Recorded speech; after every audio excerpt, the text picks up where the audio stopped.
Ensuite, on parle sur les meilleurs passeurs du Paris Saint-Germain. Donc là, on parle un peu des chiffres.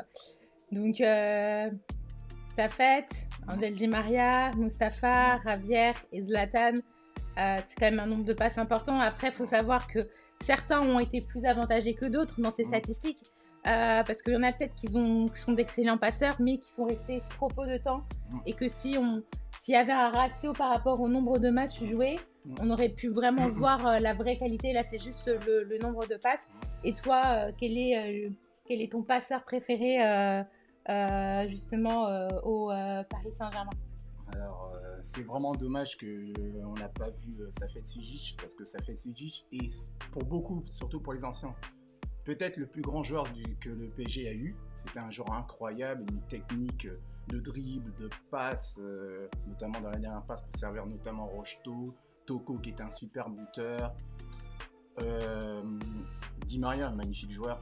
D'ailleurs, il y a Benji Di Maria, et Maefred. C'est un joueur qui a une patte gauche incroyable, précis sur coup de pied arrêté, centre. D'ailleurs, le fameux but de Marquinhos contre Leipzig, la passe. La passe, c'est la passe. Elle est téléguidée. C'est la passe de Di Maria qui fait. Guidée. Et un joueur que j'aimais beaucoup, c'est Javier. Javier Pastore. C'est un joueur que j'aimais beaucoup, que j'ai énormément défendu, parce que je sais pas si tu te rappelles, il y a une période où il était énormément décrié, Javier. Ouais. Et on a oublié que c'est lui qui a ouvert la porte ouverte aux grandes stars. Exactement, du c'est club. lui le précurseur. Avant que Zlatan et Lino arrivent, c'est quand même lui qui a ouvert la voie.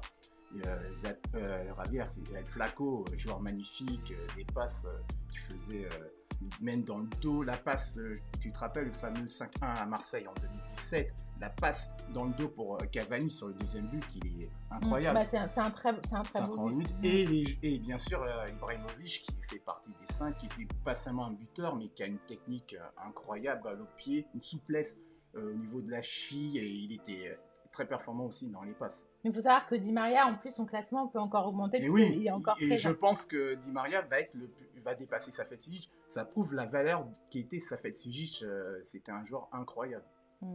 Et il y a Lucas, je pense que c'est un supporter de Barça, qui savoir ce que tu penses de Jung. De Jong, un joueur magnifique aussi. C'est un joueur que Paris le voulait. Faut pas oublier ça. Au milieu de terrain, pour avoir un joueur, on va dire, un peu style mix entre Pirlo et Xavi, je trouve. De Jong, qui a une bonne passe longue, une bonne passe au niveau du jeu court. C'est un superbe joueur. Donc il y a Benji aussi qui dit sa surprise pour que Pastore ait galère, parce qu'il aime bien Pastore, et que pour la saison 2014-2015, c'était notre meilleur joueur. Oui. Il y a Lama Night qui dit par contre, tu voudrais qu'on rajoute Verratti. Verratti, il n'est pas dans le top 5 pour l'instant, mais il n'est pas loin. J'ai regardé, il n'est pas loin. Il n'est pas loin. Même, vous allez vous surprendre, Cavani, il n'est pas loin dans les meilleurs passeurs aussi. Ouais. Et Neymar aussi n'est déjà pas loin déjà. Mais ça va venir. Ça va venir si on fait le top 10, on les verra. Oui, ils sont dedans. Et il y a le combo Pastore-Cavani qui était exceptionnel. C'est l'action qui m'a marqué dans le fameux 5 pour le 2-0.